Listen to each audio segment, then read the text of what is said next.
कनकावदातम, स्वर्ण के समान उज्ज्वल वपुः शरीर, तुंगोदयाद्रि, ऊंचे उदयाचल के शिरसी शिखर पर वियत बिलसत, आकाश से शोभित अंशुलता विताना, किरण रूप लगे बिंब के इव समान सामने तीर्थंकर प्रकृति का उदय होने के बाद ही प्राप्त होते हैं। 4 घाटिया कर्मों को नष्ट करने के बाद तब तीर्थंकर प्रकृति का उदय आता है, तब अष्ट प्रातिहारी का वैभव समावसरण में होता है। आप कहेंगे माता जी भगवान ने सब तो छोड़ दिया फिर इकट्ठा कर दिया, अब तो यही कहेंगे। अंतर है इसमें, आप लक्ष्मी के पीछे दौड़ रहे हैं, आप लक्ष्मी की अपेक्षा रखते हैं तो लक्ष्मी आपकी उपेक्षा करती है, और जो लक्ष्मी की उपेक्षा कर देते हैं लक्ष्मी फिर उनकी अपेक्षा रखती है। भगवान अनंत प्रभु को आवश्यकता नहीं है, परंतु पुण्यशाली जीव और पुण्य संपादन करने के लिए कोई इस प्रकार की रचना करता है। और तीर्थंकर की जो सर्वश्रेष्ठ पुण्य प्रकृति है उसके सद्भाव में ये सब सुविधाएं स्वमेव हो जाती हैं। भगवान इनसे निर्लिप्त है, कोई अपेक्षा नहीं है, उपलब्ध होने पर आनंदित नहीं है और नष्ट हो जाने पर विषाद को प्राप्त नहीं है। मैं ये कहती हूँ कि अष्ट प्रातिहार्य हमें संकेत करते हैं कि आप भी अपने घातिया कर्मों को नष्ट करिए। इस संदेश से ये प्रतीक है, किलोमीटर का पत्थर ये संकेत करता है कि आप कितना चलकर आ गए। ऐसी अष्ट प्रातिहारी आपको कह रहे हैं कि अब चल पड़ो, रुको मत, इससे अच्छा अवसर दोबारा मिलने वाला नहीं है। जब पंच परावर्तन का स्वरूप पढ़ते हैं तो शरीर रोंगटे खड़े हो जाते हैं कि हम कितने भाग्यशाली हैं। को नूर हीरा भी कोई महत्व नहीं रखता इस मनुष्य जीवन के सामने, चक्रवर्ती की संपदा भी कोई मायना नहीं रखती है जैन कुल के सामने। तो ऐसा सुंदर अवसर है, अष्ट प्रातिहारी की विवेचना कर रहे हैं आचार्य और हम चित्त करें तो क्या कह रहे हैं कि हे भगवान आप सिंहासन पर विराजमान हैं, फिर भी अंतरिक्ष में, याद रखना फिर भी अंतरिक्ष में है। सिंहासन से भी 4 अंगुल ऊपर रहते, कितने निर्लिप्त हैं इतने से अंदाज लगा। और आपको अपनी दौलत में छोड़ो तो छोड़ो, पड़ोसी की दौलत में भी लिप्त रहते हैं ना। उसकी गाड़ी आई फिर एक और आ गई, फिर अब देखो तीसरी भी आ गई, है ना। जैसे जैसे उसकी गाड़ी आती है आपका बीपी बढ़ता है, क्योंकि उसके माल में आप क्या है, लिप्त है। और अनंत प्रभु अलिप्त है, इसीलिए अंतरिक्ष में विराजमान रहते हैं। तो क्या कह रहे हैं कि हे भगवान उस सिंहासन पर आप आरूढ़ हैं, जिसे चुंबी उदयाचल पर्वत की जो चोटी है वहां से सूर्य उदित होता है, और जिस समय वो उदित होता है तो अपनी 1000 किरणों का विदान मीन्स मंडप बना कितना शोभायमान होता है। आप लोग भी किसी हिल स्टेशन पर जाकर, नहीं तो कन्याकुमारी में जाकर, है ना, क्या देखते हैं? क्या देखते हैं कि सनसेट। हाँ, तो सूर्य उदय देखते हैं। हम जब कन्याकुमारी में थे तो हमारे साथ बहुत से श्रावक थे। सुबह बिल्कुल 4 बजे नहा धो के कहने लगे, माता जी आज तो हम जा रहे हैं। बोला भाई जाओ, जाइए, आप देखिए। अब हम सामयिक में बैठे थे, गर्मी के दिन थे, अप्रैल का महीना था। हम वो छत में सामयिक कर रहे थे। हमारे सामने से समुद्र बिल्कुल सामने से दिख रहा था। उनसे सूर्य उदय हमने देख लिया। हमके क्यों जी ऐसा ऐसा हुआ? बोले आपको कैसे मालूम कि सूर्य हमारे सामने आया था? आप सूर्य के सामने है। तो वह कितना सुंदर होता है कि जिसे देखने के लिए आप लालायित रहते हैं। तो हे भगवान, जैसा है सूर्य उदय काल में अपनी किरणों के साथ आकाश को बड़ा सुंदर मनोरम बनता है, चित्त आकर्षक, वहां पर सौंदर्य हो जाता है अपनी सहस्त्र किरणों के साथ। किरणों का ही मंडप बन जाता है। आप मंडप कपड़े का बताते हैं, किसी न किसी डेकोरेशन की किसी वस्तु को लेके मंडप बनाते हैं, परंतु वहां तो किरणों का ही मंडप बन गया है। ऐसा यह प्राकृतिक सौंदर्य है। ठीक इसी प्रकार भगवान आपका आध्यात्मिक सौंदर्य है कि जिस समय, आगे क्या लिखा पहला शब्द, रत्न किरण, आप जिस सिंहासन पर विराजमान है वो किसका है? प्लास्टिक का नहीं जी, ऐसे कुछ और कैसे होगा? प्लास्टिक तो पीतल का, तो कांच का, एक्रेलिक का, फिर क्या है? स्वर्ण रत्न खचित, रत्न जड़ित नहीं, जड़ित और खचित में अंतर है।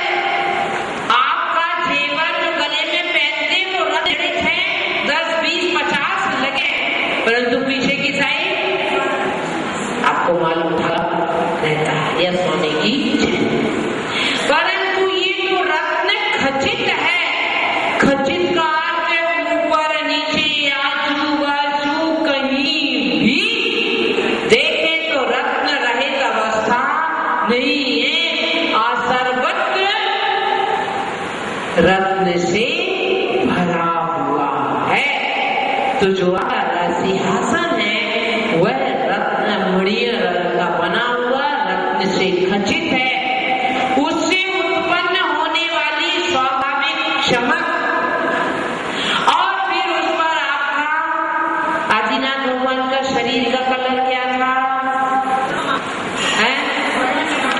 नहीं, गलत बोले आप। इनकी बात सुन के हमें मत मिला है? कैसा था? देखो ये लोग पीछे वाले कैसे समझदार, सब चुप हो गए, आगे वाले तो बार बार बोल रहे हैं। भाई कैसा था? पीछे वाले बताओ। है? कैसे? नीले कलर के, स्वर्ण के समान? हाँ बिल्कुल सही बात है। मैं तो इंद्राणी जी को थोड़ी हिला रही थी कि कितने मजबूत हैं। तो स्वर्ण के समान स्वर्णमय कलर देखिए कैसा है। आपको तो अपने चेहरे पे क्या क्या करते हो, सोने को थोड़ा चेहरा चेंज करने के लिए, परंतु भगवान वह प्रशस्त पुण्य प्रकृतियां जिनका शरीर स्वर्ण के कलर जैसा ही नहीं है, स्वर्ण जैसा आभावन भी है। एक कलर होना और एक आभावान होना।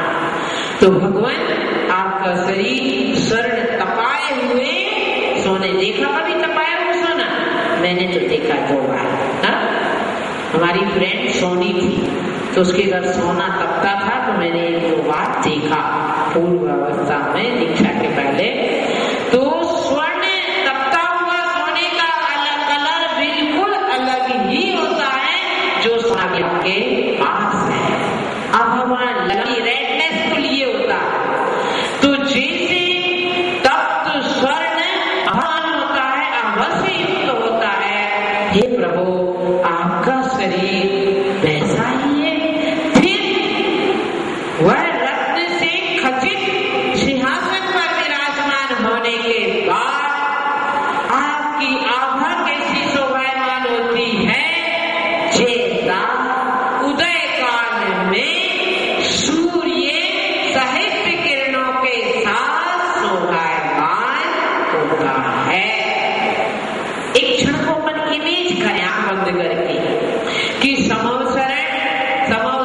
हैं सिंहासन, सिंहासन पर भगवान है, जिनका आगे बताऊंगी मैं, जिनका पीछे क्या लगा रहता है भावमंडल, वो भी करोड़ों सूर्य के समान चमकवान है। अपन तो एक सूर्य को नहीं देख पाते, 12 बजे देखना आज अगर निकल गया तो, करोड़ों सूर्य के समान तो आवाज भावमंडल है, फिर भगवान कितने सूर्य के बड़ा समान आवामंडल होंगे। आप कहते हैं माता जी सामयिक में नींद आती, सामयिक में तो खैर आप करते नहीं है, कभी कभार हमारे जल्दी घुमाते हैं, उसमें भी नींद आ जाती है। भोजन तो 3 बार, भजन 1 बार, उसमें भी आती है झंझट 1000। तो एक माला फेरने बैठते हैं तो संसार का सर्कस पूरा दिख, माता जी हमारे संसार का सर्कस के, हाँ जी सर्कस ही तो है, परंतु अब आपको मैं एक दे रही, बिल्कुल माला फेरते समय नींद नहीं आएगी। एक दिन अशोक वृक्ष का स्मरण करते हुए माला फेरे, दूसरे दिन सिंहासन प्रातिहारी का स्मरण करते हुए माला फेरे, इस प्रकार 8 प्रातिहारी का अवलंबन ले माला फेरे। क्या मजाल है कि माल आंखों के सामने आ जाए, है ना, कोई तो भगाना है, तो क्या मजाल है कि माल आंखों के सामने आ जाए, या माल का मालिक भी आंखों के सामने आ जाए। जब अष्ट प्रातिहारी का अवलंबन लेंगे तो कुछ भी होने, नींद आने वाली नहीं है। तो हे भगवान, आपका सौंदर्य अलौकिक, अद्वितीय, अनूठा, चित्ताकर्षक, मन को चुराने वाला, लुभावना होता है, वह भाग्यशाली होंगे जिन्होंने साक्षात अनंत भगवान के दर्शन किए होंगे। हम तो अब आपकी फोटो ही देखते हैं, बिंब ही देखते हैं, जो परमात्मा का कोई आकार नहीं होता है, जो आकार है वो परमात्मा का प्रतिबिंब है, परमात्मा नहीं है। और जब तक परमात्मा नहीं बने तब तक परमात्मा देखने की इच्छा रहती है, और जब हम स्वयं परमात्मा बन जाएंगे फिर देखने की इच्छा नहीं है। परंतु जो देखने की इच्छा रखते हैं, जो पूजा करने की इच्छा रखते हैं, जो परमात्मा का ध्यान करने की इच्छा रखते हैं, जो परमात्मा का चिंतन करने की इच्छा करते हैं, वही परंपरा से परमात्म तत्व को प्राप्त करते हैं। क्योंकि जो देखना नहीं चाहता है वो प्राप्त कैसे होगा। लिखे भावा,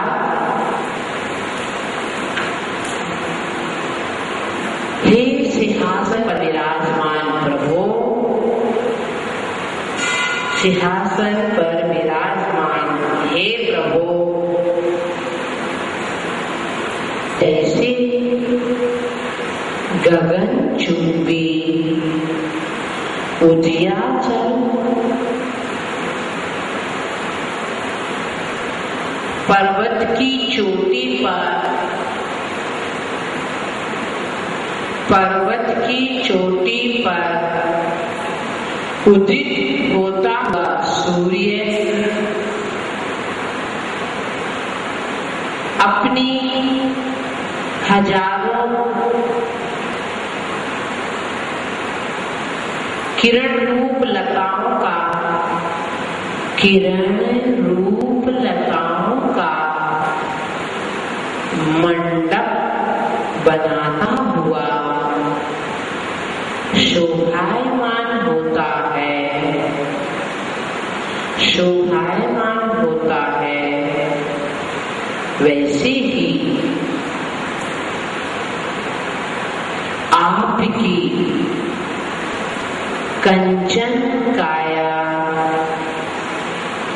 भी रत्न जड़ित रत्न जड़ित खचित सिंहासन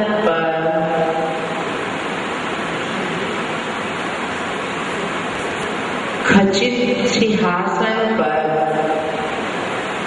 अत्यंत दैदीप्यमान हो रही है,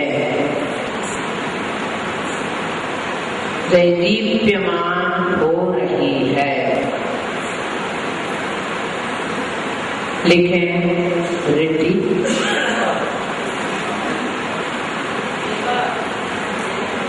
एक बार सिंहासन पे विराजमान हे प्रभु, जैसे गगनचुंबी उदयाचल पर्वत की चोटी पर उदित हुआ सूर्य अपनी हजारों किरण रूप लताओं का मंडप बना हुआ शोभायमान होता है,